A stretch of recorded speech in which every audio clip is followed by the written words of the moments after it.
On a ici une fonction f de Rn dans Rn, supposée de classe C2 sur Rn.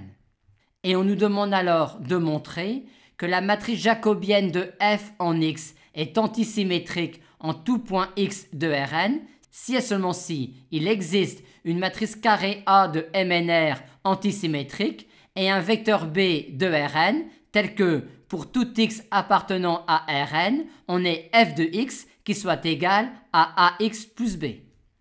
Cette implication-là est évidente étant donné que pour une telle fonction, la différentielle de f en x est cette application linéaire-là.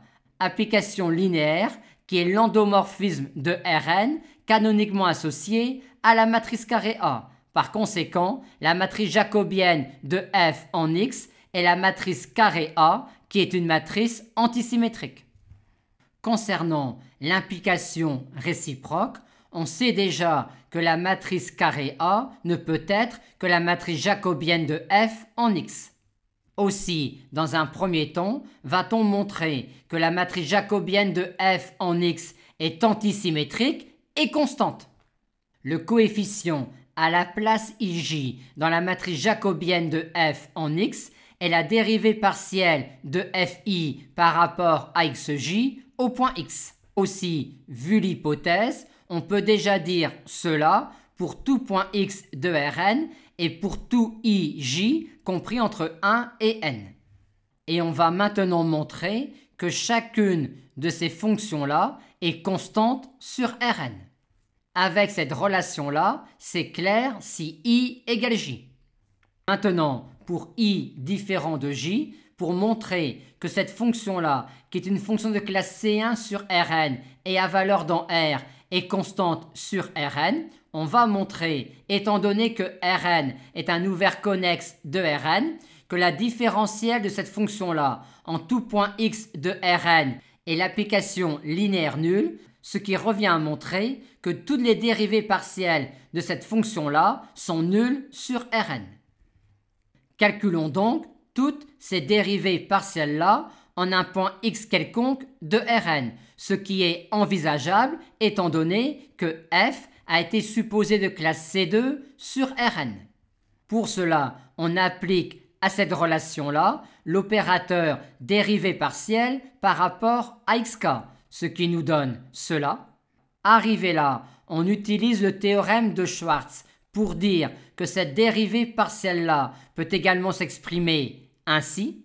Et maintenant, on réutilise cette relation-là pour dire que la dérivée partielle de fj par rapport à xk est également égale à l'opposé de la dérivée partielle de xk par rapport à xj. On a donc cette relation-là. Mais on peut également, en vertu du théorème de Schwartz, dire que cette dérivée partielle-là est également égale à celle-là.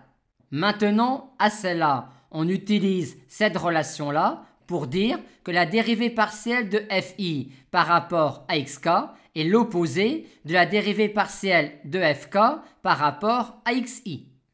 Ce qui nous donne finalement, en vertu du théorème de Schwartz, une expression de cette dérivée partielle-là qui est l'opposé de celle obtenue précédemment. Par conséquent, toutes les dérivées partielles de cette fonction-là sont nulles sur Rn. Par conséquent, cette fonction-là est constante sur Rn, ce qui achève de démontrer que la matrice jacobienne de f en x est une matrice antisymétrique et constante.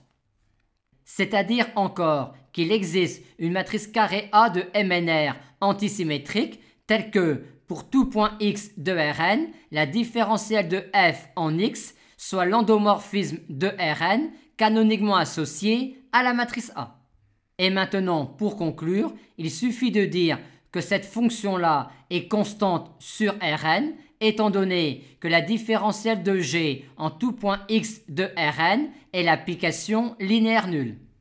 Et dire que g est constante sur Rn revient exactement à dire qu'il existe un vecteur b de Rn tel que pour tout x appartenant à Rn, on est g de x égale b, ce qui est exactement ce qui était demandé.